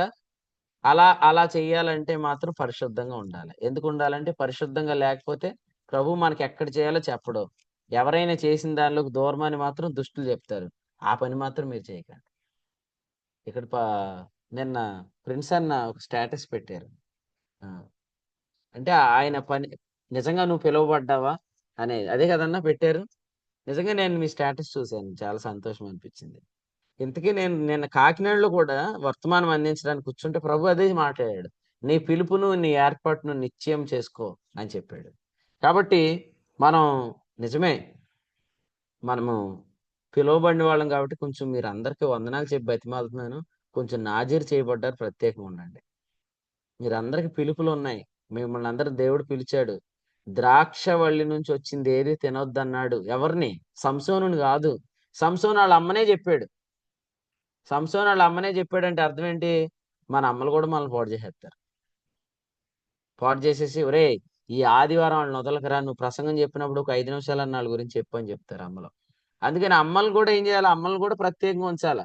మన ఇంట్లో వాళ్ళు కూడా సేవకు వచ్చిన తర్వాత కుటుంబాన్ని కూడా ప్రత్యేకంగా ఉంచాలి. వాళ్ళ మాటలు నువ్వు నా దగ్గర చెవులు వదకు, నువ్వు చెప్పింది నేను ప్రసంగం చెప్పాల్సి వస్తుందని చెప్పాలి. లేకపోతే ఇప్పుడు మన ప్రసంగాలు మన భార్యలు చెప్పినవి చెప్పాల్సి వస్తుంది. ప్రిపేర్ అవ్వం. చెప్పే కదా ఒకసారి జంగారెడ్డిగూడెం దగ్గర నేను ఒక ఫ్యామిలీతో కలిసి భోజనం చేస్తున్నాను ఆదివారం మధ్యాహ్నం. వర్తమానం అయిపోయింది. రక్షాబంధన్ కాదు, ఆ రోజు రక్షాబంధన్ అనమాట. కొంతమంది ఆదివారం ఆరాధనకి రాలే. పాస్టర్ గారితో చెప్తుంది, వచ్చే వారం వాళ్ళు ఎవరికి బల్లెవద్దు నువ్వు అని చెప్తుంది. సో ఇప్పుడు ఇచ్చాడు అనుకోండి, ఇంట్లో గొడవ. ఇవ్వలేదు అనుకోండి, వాళ్ళు సంఘాన్ని మానేస్తారు. ఇప్పుడు ఏం చేయాలి ఈయన? అందుకని సిస్టర్స్, బ్రదర్ అండ్ అసెంబ్లీలో ఉన్న సిస్టర్స్ ఎంత తెలివైన వాళ్ళు అంటే, సంఘంలో మౌనంగా ఉంటారు, ఇంట్లో ఎక్కిచ్చేస్తారు. సంఘంలో మౌనంగా ఉంటారండి, ఇంట్లో ఎక్కిచ్చేస్తారు. ఎంతగా అయ్యగారు అక్కడ మౌనంగా ఉండకుండా చెప్పే వర్తమానం అంతా అమ్మగారి ఇంటికాడ చెప్పిన వర్తమానమే చెప్తాడు. ఈ స్త్రీ మౌనంగా ఎక్కడ ఉంది? కాబట్టి మీరు ఆలోచించండి. డేట్స్ కూడా కావాలంటే మీరు బ్రదర్ని కాదు సిస్టర్ని సంప్రదించాలి. 50వ కీర్తన అర్థమైంది మీకు? కాబట్టి జాగ్రత్తగా ఉండండి. ఎవరితో సాంగత్యం చేయదు. మీ అందరికీ నేను ప్రేమతో కోరేది ఏంటంటే, ఈ పరిచర్యలో మంచి సహోదరులు ఉన్నారు, వారితో పని అంటే పనే, కష్టపడటమే, పరిగెత్తటమే. అలాంటి వారిని మాదిరిగా తీసుకోండి. బైబిల్ చదువుకునే వాళ్ళు, ప్రార్థన చేసేవాళ్ళు, ప్రార్థనా జీవితం కలిగిన వారు, వారితో మీరు సాంగత్యం చేయండి. సో ప్రభుకు స్తోత్రం. అటువంటి సాంగత్యం చేస్తే హల్లెలూయా మీ పని నిలబడుతుంది అనమాట. 23వ వచనం చదువుదాం, మనం ముగించుకుందాం. ఇక్కడ ఏం చెప్పాడంటే, మార్గం సిద్ధపరచుకుంటున్నవాడు అంట. ఎవరు? స్తుతియాగం చేస్తున్నవాడు. అంటే ఎప్పుడు కూడా ప్రభువుకి స్తోత్రం చెల్లిస్తూ స్తుతియాగం అంటే అర్థమైందంటే, ఇక్కడ చెప్పాడు, నేనేదో ప్రభువుకు బలులు అర్పిస్తున్నానని కాకుండా ఆయన చేసిన బలిని బట్టి ఆయన బలి ద్వారా ఎవరైతే దేవుని దగ్గరికి వచ్చారో వాళ్ళందరూ స్తుతియాగం అనే అర్పణలో లేకపోతే అనుభవంలో ఉన్నారు. మీరు చూడండి 4-5 వచనాల్లో బలి అర్పణ చేత నాతో నిబంధన చేసుకుని నా భక్తులు అన్నాడు. వాళ్ళు ఏం చేస్తున్నారు? స్తుతియాగం చేస్తున్నారు ఎల్లప్పుడు. కానీ పాత నిబంధన బలులు అనేకమైనవి. వాటిని నేను అర్పించానని నువ్వు నా దగ్గర చెప్పొద్దు. ఎందుకంటే ఇక్కడ చెప్తున్నాడు 10వ వచనంలో, అడవి మృగములు, 1000 కొండల మీద పశువులు, కొండలలోని పక్షులు నేను ఎరుగుదును, అవి నావి. పశ్వాదులు నావశమై ఉన్నవి, లోకమును దాని పరిపూర్ణతయు నావే. వృషభముల మాంసము నేను తిందునా, పొట్టేళ్ల రక్తము త్రాగుదునా. కాబట్టి నువ్వు దేవునికి స్తుతియాగం చేయి, ఇవి కాదు. పాత నిబంధన బలుల్లో స్తుతియాగం ఉందా? పాత నిబంధన బలులలో స్తుతియాగం ఉందా? క్రొత్త నిబంధన బలిలో స్తుతియాగం ఉంది. స్తుతియాగం ఎప్పుడెప్పుడు చేయొచ్చు చెప్పండి? స్తుతియాగం ఎప్పుడెప్పుడు చేయొచ్చు? ఎల్లప్పుడూ చేయొచ్చు. పాత నిబంధన బలులు ఎప్పుడెప్పుడు అర్పించవచ్చు? ఎల్లప్పుడు అక్కడ ఎల్లప్పుడు బలుల అర్పణ, స్తుతియాగం లేదు. ఇక్కడ ఒకే అర్పణ, ఎల్లప్పుడు స్తుతియాగం ఉంది.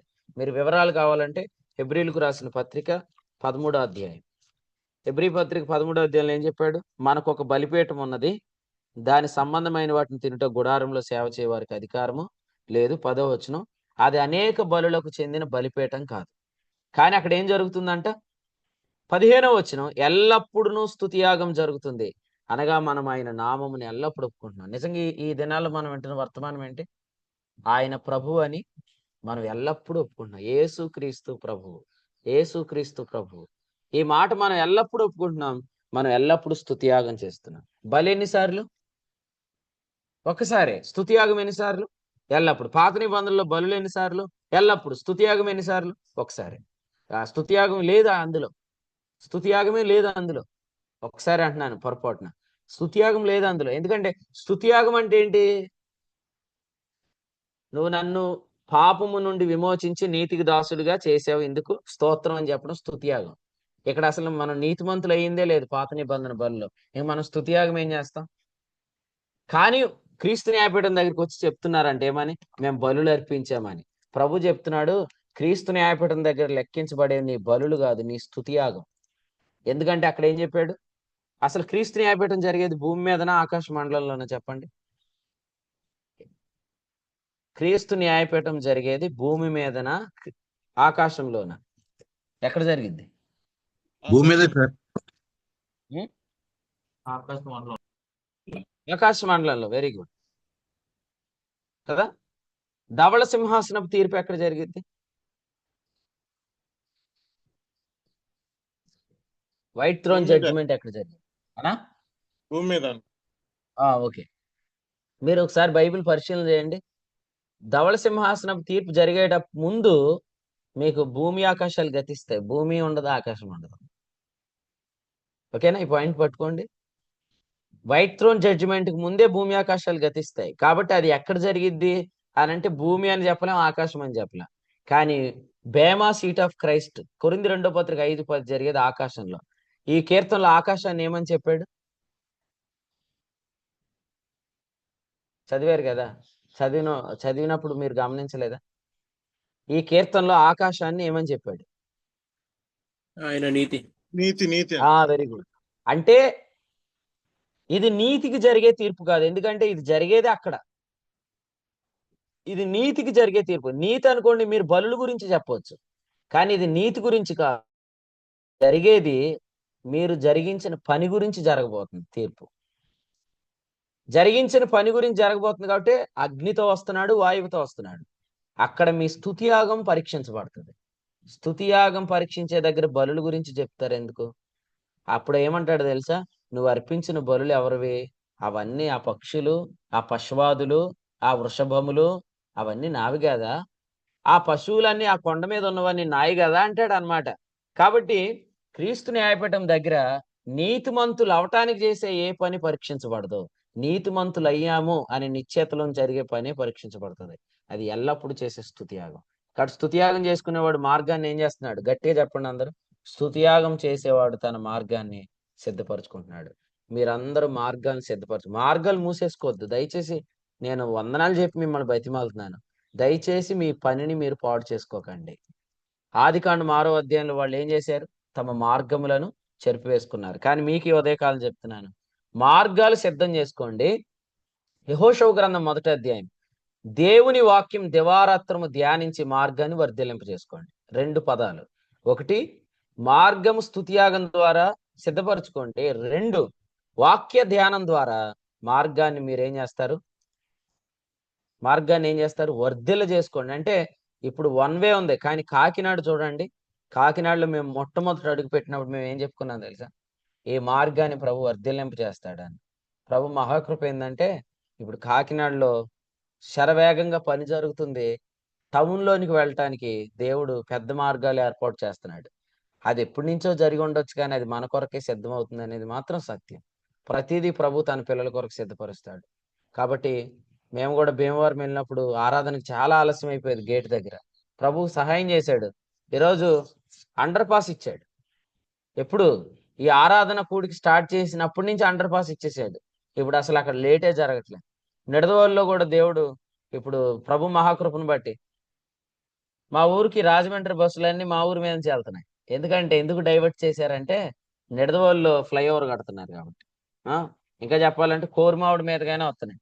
కాబట్టి కోరుమావుడు కూడా దేవుని చిత్తంలో ఉంది కాబట్టి కోరుమావుడి బ్రదర్ కూడా మాతో కలిసి పరిగెత్తాలని ప్రభుపేట తెలియజేస్తూ, ఇంకెప్పటికీ కూడా పొరపాటును కూడా ఏ గాడిద ఏ గుర్రం ఎక్కకో, జాగ్రత్తగా ఉండు. నేను మొన్నే చెప్పాలి, కాకపోతే ఈరోజు సందర్భం వచ్చింది, వరుసగా పెట్టి గద్దిస్తానన్నాడు ప్రభు.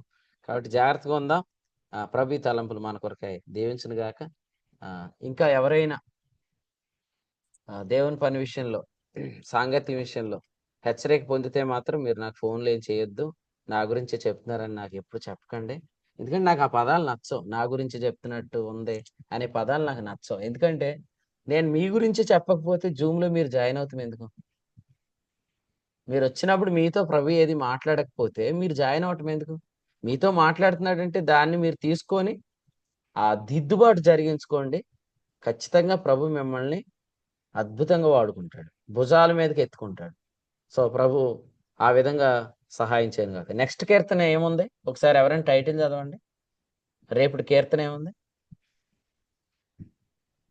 ప్రధాన గాయకునికి దావీదు బత్షెబ యుద్ధకు వెళ్ళిన తరువాత నాతాను ప్రవక్త అతని యుద్ధకు వచ్చినప్పుడు అతను రచించిన కీర్తన. రేపు పొద్దున ఎంతమంది జూమ్ మీటింగ్ వస్తారు? అందరూ రేపు జూమ్ మీటింగ్ ఎవరు రారా? వస్తాం.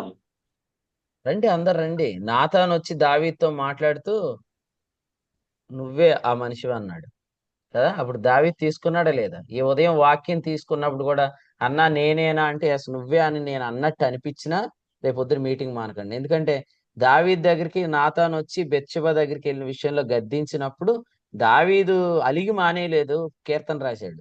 సో మీరందరూ రేపు రావటమే కాదు, ఒక మంచి పాట ప్రిపేర్ అయ్యండి, నేను మీ చేత పాటిస్తాను. ప్రభు స్తోత్రం. 50వ కీర్తన నుంచి ప్రభు తన దాసుని ద్వారా మాట్లాడిన సంగతులకే ప్రభుకి కృతజ్ఞతలు తెలియజేస్తున్నా. నీతి గల న్యాయాధిపతి రాబోతున్నాడు. ఆయన త్వరగా రాబోతున్నాడు.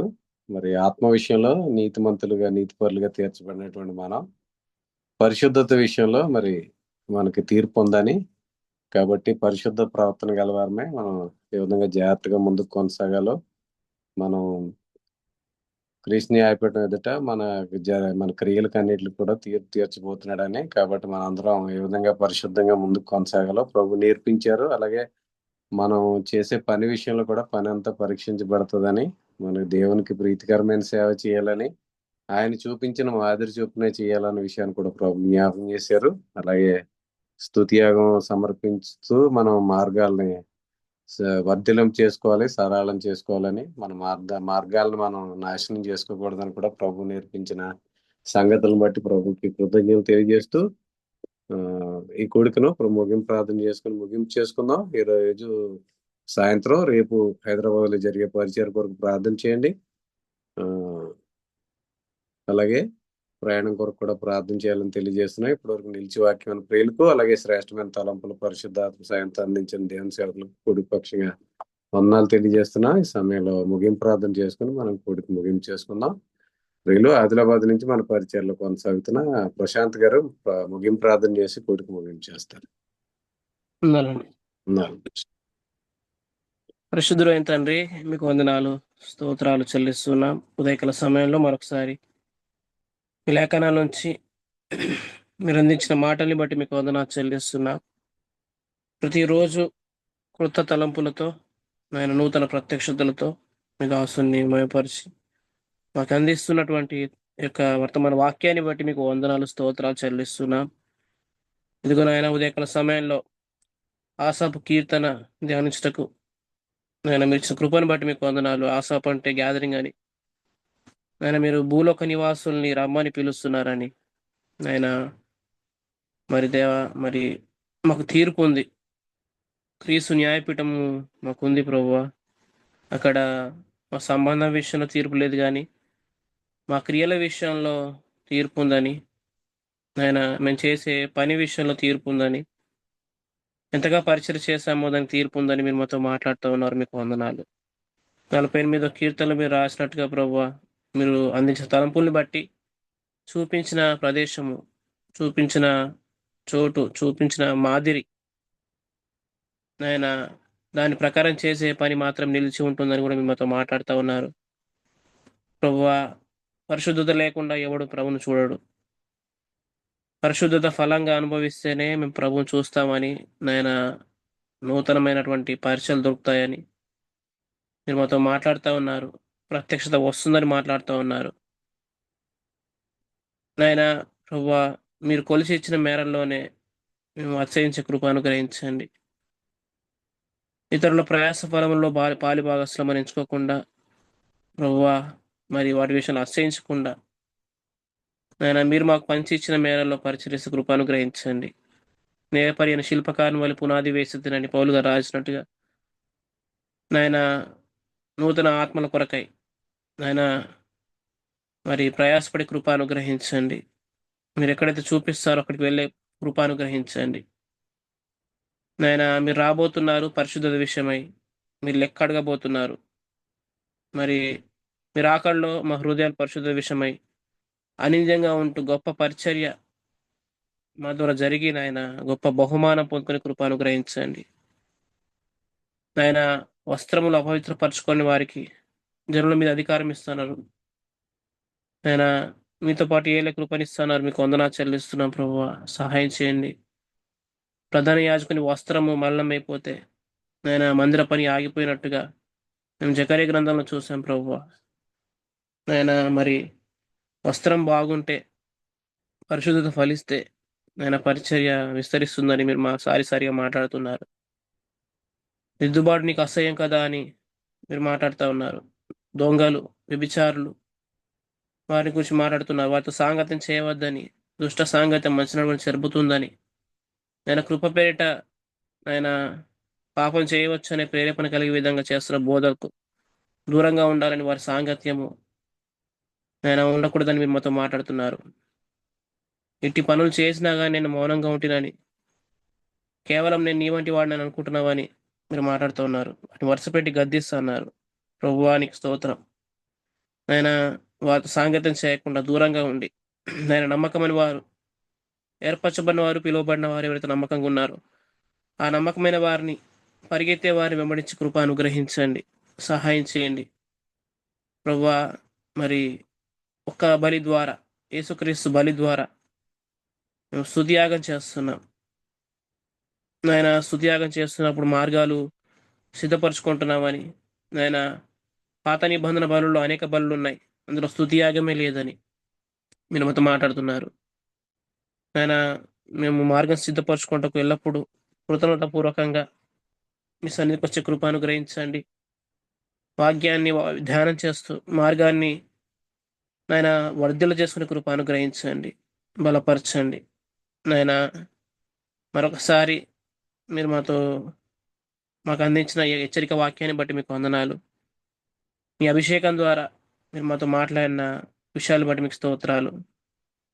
నాయన ఈ సంగతులకు మేము లోబడి విధేయత చూపి అప్పగించిన సంగతులను బట్టి ప్రవర్తించే కృప అనుగ్రహించమని ఇది అవసరం ఇంకా కొలతలేని ఆత్మ ఇచ్చిన తండ్రి, ఈరోజు సాయంత్రము అలాగే రేపటి దినం జరగబోయే పరిచర్య, హైదరాబాద్ పరిచర్య అంతలో మీ తోడుగా ఉండండి. తిరిగి ప్రయాణంలోనూ క్షేమాన్ని ఇవ్వండి మా ప్రభువా.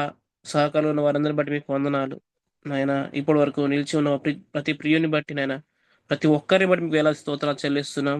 ప్రతి ఒక్క దేవుని సేవకుని బట్టి వారి పరిచయం ఘనంగా జరిగించమని నాయన, అట్లా కాన్ఫరెన్స్ కోసం కూడా ప్రార్థన చేస్తున్నాం. సమస్తాన్ని సిద్ధపరిచి నాయన మీరే మహిమగంత ప్రభావాలు పొందుకోమని కూడిగా నడిపించిన మా ప్రియులను బట్టి మీకు వందనాలు చెల్లిస్తూ మీకే మహిమను ఆరోపిస్తూ యేసుక్రీస్తు ప్రభువు నామమున స్తోత్రాలు చెల్లించి కూడికను ముగింపు చేస్తున్నాం పరమ తండ్రి. ఆమెన్. అందరికి వందనాలు.